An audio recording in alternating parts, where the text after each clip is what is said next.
بسم اللہ الرحمن الرحیم۔ معزز ناظرین اکرام، السلام علیکم ورحمۃ اللہ وبرکاتہ۔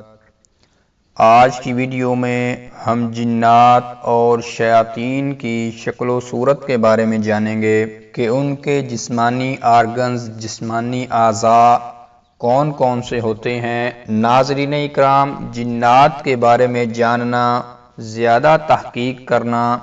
اس کے ہم اتنے مکلف نہیں ہیں، ہم سے اس کی پوچھ گچھ نہیں ہوگی، لیکن جنات اور شیاطین کا یہ ایک ایسا موضوع ہے کہ لوگ جاننا چاہتے ہیں، لوگ تجسس رکھتے ہیں کہ وہ کیا کھاتے ہیں،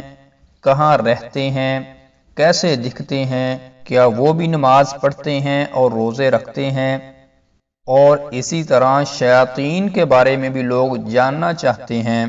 اللہ شریر جنات و شیاطین سے ہماری حفاظت فرمائے۔ ناظرین اکرام، عمومی طور پر یہ سمجھا جاتا ہے کہ جنات و شیاطین انتہائی خوفناک اور بد شکل ہوتے ہیں، لیکن یہ کوئی حتمی بات نہیں ہے اور نہ ہی اس بارے میں کوئی حتمی علم موجود ہے۔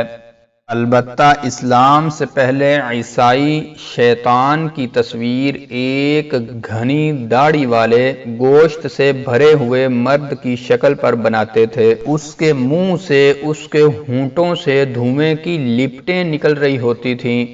اور بکرے کی طرح اس کے سم، سینگ اور دم بھی ہوتی تھی۔ لیکن اگر ہم اسلام کے اندر دیکھتے ہیں تو قرآن اور احادیث میں جنات و شیاطین کے کچھ جسمانی اعضاء کے بارے میں بتایا گیا ہے، اور آج ہم ان باتوں کو آپ کے سامنے رکھیں گے۔ تو ناظرین اکرام، جنات و شیاطین کے پاس دل،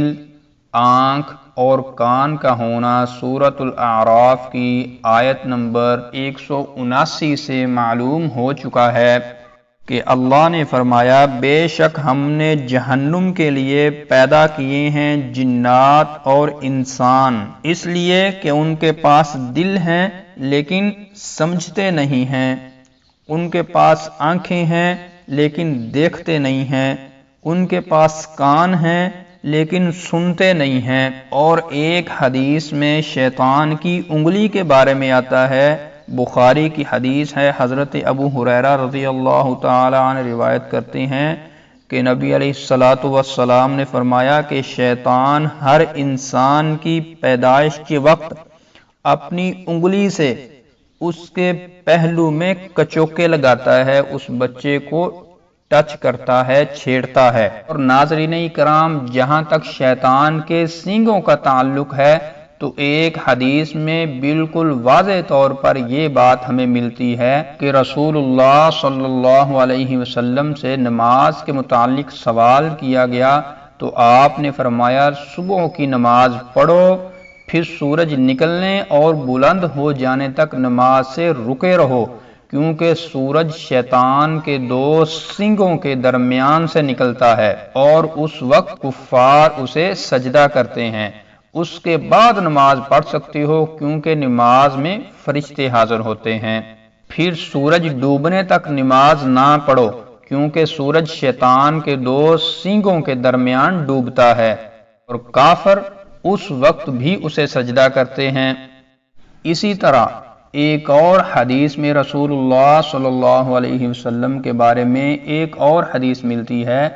کہ جب سورج کی ٹکیا کا کنارہ نکلنے لگے تو اپنی نماز کو مؤخر کر دو، لیٹ کر دو، حتیٰ کہ پوری طرح سورج نکل آئے، اور جب سورج کی ٹکیا کا کنارہ ڈوبنے لگے تو پھر بھی اپنی نماز کو مؤخر کر دو، حتیٰ کہ وہ پوری طرح غروب ہو جائے۔ سورج طلوع ہونے کے وقت کو اپنی نماز کا وقت نہ بناؤ اور نہ ہی اس کے غروب ہونے کے وقت کو، کیونکہ سورج شیطان کے دو سنگوں کے درمیان طلوع ہوتا ہے۔ اسی طرح ایک اور حدیث میں جنات کے پروں کے متعلق بھی آتا ہے کہ جنات کے پر بھی ہیں۔ رسول اللہ صلی اللہ علیہ وسلم نے فرمایا کہ جنات کی 3 قسمیں ہیں، ان میں سے ایک قسم ایسی ہے کہ اس کے پر ہیں اور وہ آسمان پہ اڑتے ہیں، اور دوسری شکل جنات کی یہ ہے کہ وہ کتے، سانپ، بچھو یا بلی کی شکل میں انسانوں کے درمیان گھومتے پھرتے رہتے ہیں، اور تیسری قسم کے جو جنات ہیں وہ ایک جگہ پر قیام کرتے ہیں، ایک جگہ پر سکونت اختیار کرتے ہیں اور اپنے اس قبیلے میں ہی زندگی گزارتے ہیں۔ ناظرین اکرام، جہاں تک جنات و شیاطین کو دیکھنے کا تعلق ہے، ان کی اصل شکل و صورت سے تو اللہ ہی واقف ہے، یا پھر انبیاء علیہم السلام ان کو دیکھ سکتے ہیں، لیکن عام انسانوں کی آنکھوں سے اللہ نے ان کو چھپا کے رکھا ہے، اوجھل رکھا ہے۔ تو ناظرین اکرام، یہ تھی آج کی ویڈیو، ملتے ہیں نیکسٹ ویڈیو میں ایک نئے ٹاپک کے ساتھ۔ السلام علیکم ورحمۃ اللہ وبرکاتہ۔